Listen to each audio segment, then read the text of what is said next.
मैं रंजीत कुमार ठाकुर स्वागत करता हूं आपके अपने YouTube channel army and chemistry classes में।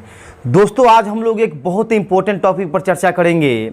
11th और 12th दोनों के लिए बहुत ही महत्वपूर्ण है, जिसका नाम है ऑक्सीकरण संख्या। तो आज हम लोग पढ़ेंगे ऑक्सीकरण संख्या के बारे में। सबसे पहले जानिए कि ऑक्सीकरण संख्या होता क्या है। तो देखो, किसी भी यौगिक के अंदर जो तत्व होते हैं उन पर आवेश की उपस्थिति, कितना आवेश होगा वो आप ऑक्सीकरण संख्या से निर्धारित कर सकते हैं। तो ऑक्सीकरण संख्या निकालने के कुछ रूल होते हैं। तो देखो, इसमें पहला रूल है कि मुक्त अवस्था में किसी भी तत्व की ऑक्सीकरण संख्या शून्य लेते हैं। मुक्त अवस्था कहने का अर्थ ये है दोस्तों, जैसे एग्जाम्पल में दिया हुआ है sodium, hydrogen, chlorine, oxygen, O2 है और N2 और पोटेशियम। क्लियर है। मुक्त अवस्था का मतलब ये है कि जैसे देखो यहाँ पे सोडियम है, तो सोडियम के साथ कोई अन्य तत्व नहीं जुड़ा हुआ है। क्लियर है। सिर्फ और सिर्फ कौन है? सोडियम है, तो ये मुक्त अवस्था है। तो इस स्थिति में ना तो ये सोडियम किसी को इलेक्ट्रॉन दे सकता है और ना ही किसी से इलेक्ट्रॉन ले सकता है। तो इस स्थिति में जो इसका चार्ज होगा, जो इस पर आवेश होगा, जो इसकी ऑक्सीकरण संख्या होगी, जो आवेश को दर्शाता है, वो कितनी हो जाएगी? शून्य हो जाएगी। अगर मैं बात करूँ O2 की, तो देखिए O2, इसको आप ऐसे लिखोगे, O और O। ये ऑक्सीजन और ऑक्सीजन परमाणुओं के बीच में एक बंधन है। क्लियर है दोस्तों। तो इसमें क्या है कि देखो, दोनों के दोनों जो परमाणु आपको दिख रहे हैं वो समान हैं और दोनों ऑक्सीजन के ही परमाणु हैं। तो ना इसमें से कोई इलेक्ट्रॉन किसी को देगा और ना किसी से इलेक्ट्रॉन लेगा। तो इस स्थिति में भी ऑक्सीकरण संख्या जो होगी वो शून्य होगी। उसके बाद देखो, किसी भी यौगिक में रूल नंबर 2 बोलता है कि किसी भी यौगिक में हाइड्रोजन की ऑक्सीकरण संख्या +1 लेते हैं। ON का मतलब ऑक्सीडेशन नंबर, मतलब ऑक्सीकरण संख्या +1 लेते हैं धातु हाइड्राइड को छोड़कर, जैसे NaHCH2LiH। मतलब कहने का अर्थ ये है दोस्तों कि जब भी हमारा हाइड्रोजन किसी धातु के साथ आएगा तो उस स्थिति में इसकी ऑक्सीकरण संख्या जो होगी +1 होगी। लेकिन जब भी ये किसी धातु के साथ आएगा तो इस स्थिति में इसकी जो ऑक्सीकरण संख्या होगी वो -1 होगी। मतलब आधातु के साथ जब हाइड्रोजन आता है तो धातु जैसा व्यवहार करता है, मतलब इलेक्ट्रॉन त्याग करता है। लेकिन जब भी यह आधातु के साथ आएगा तो इस स्थिति में आधातु से इलेक्ट्रॉन क्या करेगा? ग्रहण करेगा। तो इसकी ऑक्सीकरण संख्या जो होगी वो -1 होगी। उसके बाद देखिए कि प्रथम वर्ग में पाए जाने वाले तत्वों की ऑक्सीकरण संख्या किसी भी यौगिक में +1 लेते हैं।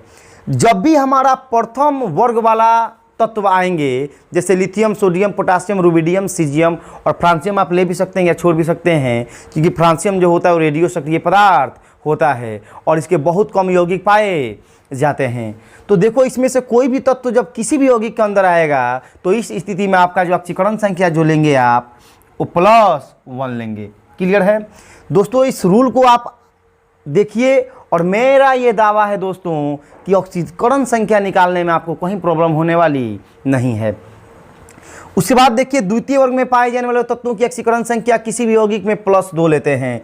मतलब द्वितीय समूह में कौन आता है? बेरिलियम आता है, मैग्नीशियम आता है, कैल्शियम आता है, स्ट्रोंशियम आता है, बेरियम आता है और रेडियम आता है। इसमें से कोई भी तत्व अगर किसी भी यौगिक में आए तो इस स्थिति में इनकी ऑक्सीकरण संख्या जो हम लेंगे वो हमेशा +2 लेंगे। उसके बाद देखो, किसी मूलक या आयन की ऑक्सीडेशन उसके आवेश के बराबर लेते हैं। जैसे मान लो कोई तत्व है और उस पर आयन मौजूद है, ऋणायन भी हो सकता है या धनायन भी हो सकता है। तो इस स्थिति में उस तत्व की जो ऑक्सीकरण संख्या हम लोग लेंगे वो हमेशा उसके धनायन या ऋणायन के बराबर लेंगे। जैसे देखिए, यहाँ पे सोडियम पर Na पर +1 आया है, मतलब कि सोडियम की ऑक्सीकरण संख्या +1 होगी। एल्युमिनियम पर +3 आया है, मतलब एल्युमिनियम का जो ऑक्सीकरण संख्या होगा वो +3 होगा। कैल्शियम पर +2 आया है, तो इस स्थिति में कॉपर पर +2 आया है, तो इस स्थिति में कॉपर की जो ऑक्सीकरण संख्या होगी वो +2 होगी। किसी भी यौगिक में फ्लोरीन की ऑक्सीकरण संख्या -1 लेते हैं। मतलब कोई भी यौगिक हो, आपको फ्लोरीन की ऑक्सीकरण संख्या हमेशा -1 लेनी है। क्लियर है, क्योंकि ये प्रबल ऑक्सीकारक होता है।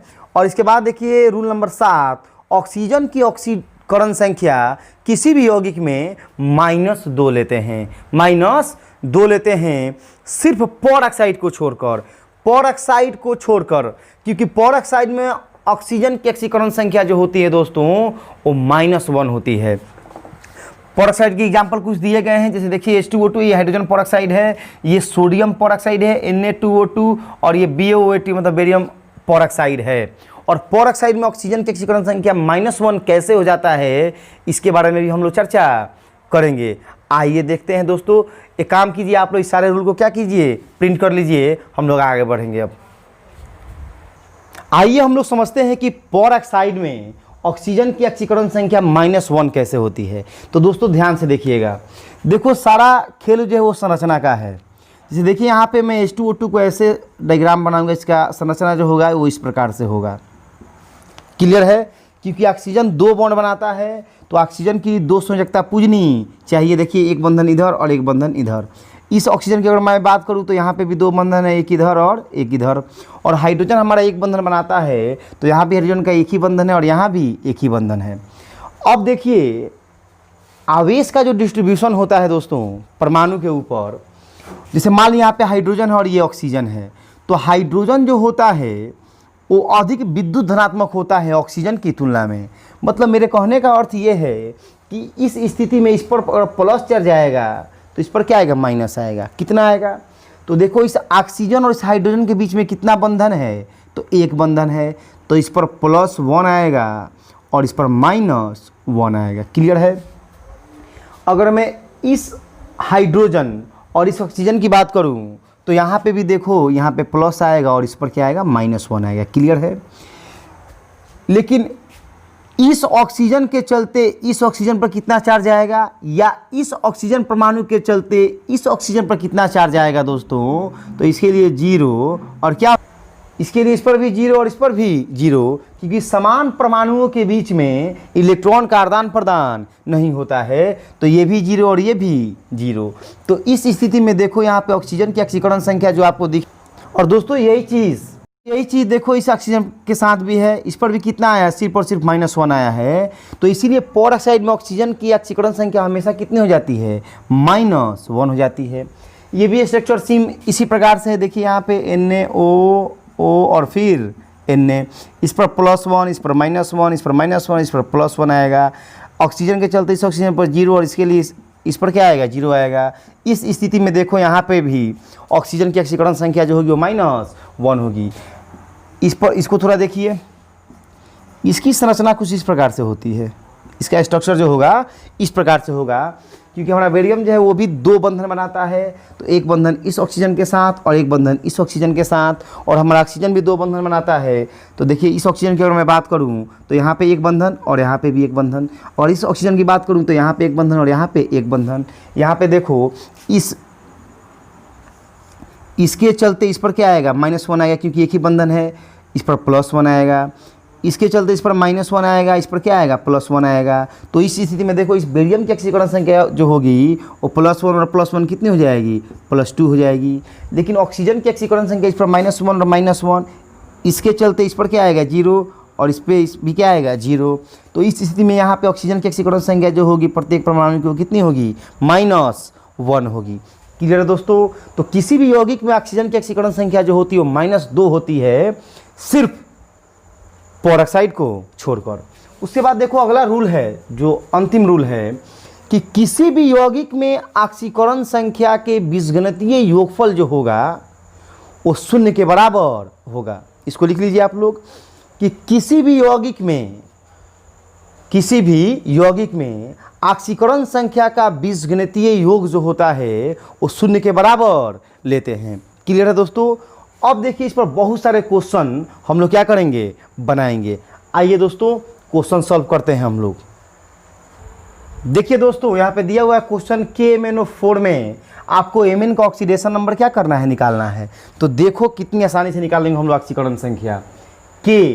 तो K जो है दोस्तों ये प्रथम वर्ग का तत्व है, और रूल हमारा बोला कि प्रथम वर्ग में पाए जाने वाले तत्वों की ऑक्सीकरण संख्या किसी भी यौगिक में +1 लेते हैं।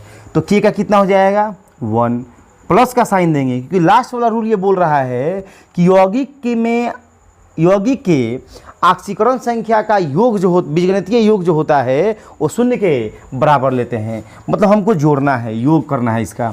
Mn का निकालना है तो इसको क्या मानेंगे, x मानेंगे, प्लस का साइन देंगे। ऑक्सीजन का किसी भी यौगिक में कितना होता है, -2 होता है, ये पेरोक्साइड नहीं है तो -2, 4 है तो 4 से गुना करेंगे, इक्वल टू 0। यहाँ पे देखिए 1 + x - 8 इक्वल टू 0। तो दोस्तों ये हो जाएगा आपका, ये घट जाएगा तो हो जाएगा आपका x - 7 इक्वल टू 0। तो x बराबर 7। क्लियर है दोस्तों। तो इस प्रकार से KMnO4 में Mn की ऑक्सीकरण संख्या जो होगी वो +7 होगी।